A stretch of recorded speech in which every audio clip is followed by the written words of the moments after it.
빌립보서를 보면 빌립보 교회는 교회 안에 분명히 어떤 갈등이 있었던 것이 감지되고 있습니다.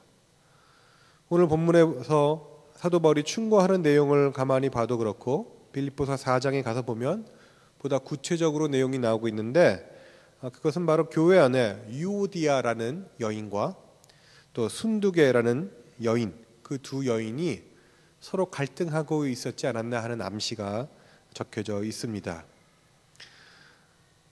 바울은 이 여인들을 동역자라고 부릅니다. 그 당시 세계관으로 볼 때의 여성보다 남성을 더 우월하게 생각을 하고, 또 남성들이 교회 내에서 리더로 잡아가는 것을 당연하게 보아온 그런 사회였기 때문에 그 동역자라는 그런 칭호를 얻는 것이 쉽지 않은 일이었을 텐데, 이 빌립보 교회는 그 유오디아 또 순두계 이 두 여인 다 바울의 동역자라는 칭호를 얻는, 그러니까 교회 내에서 상당히 중요한 역할을 하고 있었던 사람들이었던 것 같습니다. 그런데 이 두 사람이 아마도 일치를 하지 못하고 있었던 것 같아요. 그래서 이 두 사람의 갈등이 교회의 평화를 깨트리고 있었던 것 같습니다. 사실 여러분 그렇죠? 그 공동체가 크든 작든 사람들 간에 파가 생기거나 갈등하기 시작하면 기쁨은 사라집니다. 이 기쁨이라는 게 참 묘해서요, 찾고 얻고 가지긴 참 힘들지만 사라지기는 너무 쉬운 게 기쁨인지도 모르겠습니다. 주님의 복음을 받았습니다. 새롭게 교회가 생겼습니다. 그리고 이 빌립보 교회는 다른 교회와 달리 아주 순탄하게 교회가 세워졌다고 사도행전은 얘기하고 있는데, 그 순탄하게 세워진 교회 내에 리더십들 가운데 갈등이 생기고, 그 갈등이 그 교회에 하나님이 주시는 기쁨을 줄이고 있었던 것입니다. 교회가 하나 되면 평화스럽고 교회 오는 것이 즐겁고 교회 생활이 행복합니다. 그러나 교회 안에도 갈등이 오면 교회 생활이 고통스러울 수밖에 없습니다. 그것이 바로 빌립보 교회의 약점이었던 것입니다. 일치하지 못하는 것이었습니다. 4절에서 사도 바울은 각각 다른 사람의 일을 돌아보아 나의 기쁨을 충만하게 하라라고 말하고 있었는데, 이 나의 기쁨을 충만하게 하라는 말을 반대로 생각을 해보면 아마 그 당시 사도 바울은 아주 빌립보 교회를 너무나 자랑스럽고 대견하게 생각하고 있었지만, 동시에 그 속에서 들려오는 어떤 파열음을 들으면서 불안함과 그 기쁨이 주는 것을 느끼고 있었지 않았나 하는 생각이 듭니다. 그래서 기쁨이라는 단어를 쓰고 있습니다.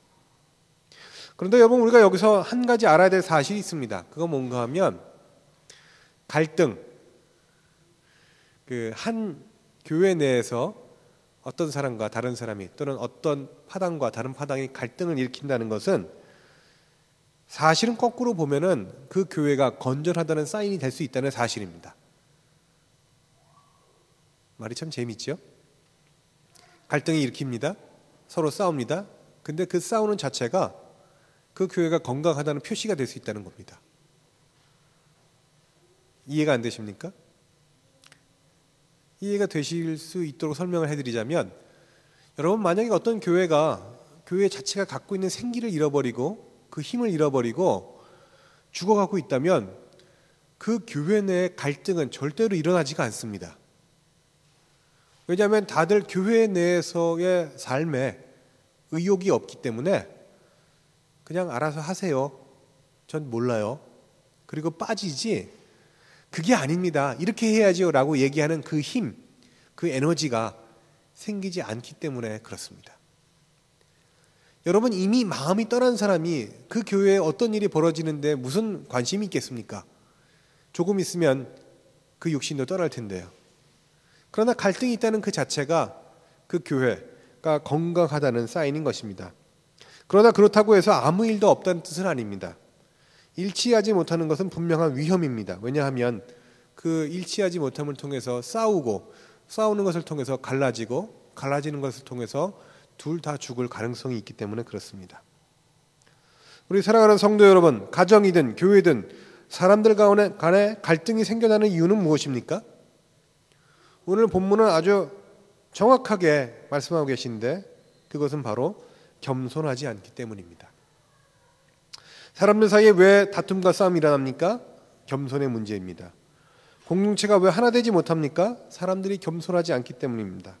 사람들이 교회 생활하면서 왜 시험에 듭니까? 그것 역시도 겸손하지 못하기 때문입니다.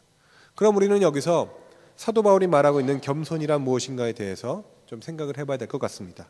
오늘의 본문 1절에 나오고 있습니다. 1절은 이렇게 써 있습니다. 그러므로 그리스도 안에 무슨 권면이나 사랑의 무슨 위로나 성령의 무슨 교제나 긍휼이나 자비가 있거든. 무슨 얘기입니까? 교회 내에서 벌어질 수 있는 모든 활동들, 모든 사역들에 대한 이야기를 쓰고 있습니다. 우리는 예수님 안에서 위로를 경험하고 예수님 안에서 사랑을 느낍니다. 때로 우리는 성령의 교제하심을 경험합니다. 메말은 우리의 삶을 성령께서 만져주시고 터치해 주시는 은혜를 경험합니다. 때로 우리는 하나님의 긍휼, 하나님의 자비를 경험합니다. 하나님 앞에서 떳떳이 설 수 없는 죄인된 우리들인데 하나님께서 너무나 많은 은혜를 베풀어 주셔서 우리를 구원해 주셨고 그 은혜 가운데 우리가 살고 있음을 경험하게 됩니다. 그런 은혜는 설교를 통해서도 일어날 수 있고 기도하다가도 느낄 수 있고 경건의 시간을 갖다던가 신앙 서적을 읽다가도 올 수가 있습니다. 예배를 드리다가도 이런 은혜를 경험할 수가 있습니다. 그런데요, 여러분, 이 은혜는 은혜라는 사실을 우리가 잃어버릴 때가 있다는 것입니다. 여러분, 은혜란 무엇입니까? 우리가 어떤 자격증을 따는 것이 아닙니다. 은혜란 우리의 삶의 사고의 방식을 바꿔놓는 것입니다. 지금까지 내 능력으로, 내 업적으로, 내 행동으로, 내 일로 많은 사람들에게 인정을 받으려고 했던 그 사고방식, 그것이 다른 사람들이 아무도 인정하지 않더라도 하나님의 은혜만으로도 여유 있고 넉넉하게 살 수 있는 사람으로 내 삶의 방식, 내 사고방식이 바뀌어 나가는 것입니다. 어떤 사람이 착각하는 것 중에 가장 심각한 착각은 무엇인가 하면 하나님의 은혜, 예수님의 이름으로 우리를 구원하시는 그 은혜가 단 한 번으로 끝난다고 생각하는 것입니다. 그러나 여러분, 성경 어디를 봐도 그렇게 써 있지 않습니다. 예수님을 알기 전까지 우리는 은혜에 대해서 경험하지 못하던 사람이었습니다. 그러나 은혜로 인하여 우리는 예수님을 알게 되었고 그 이후의 삶은 은혜로 점철되는, 은혜 가운데 사는 삶이라는 사실을 우리가 잃어버리고 있다는 것입니다.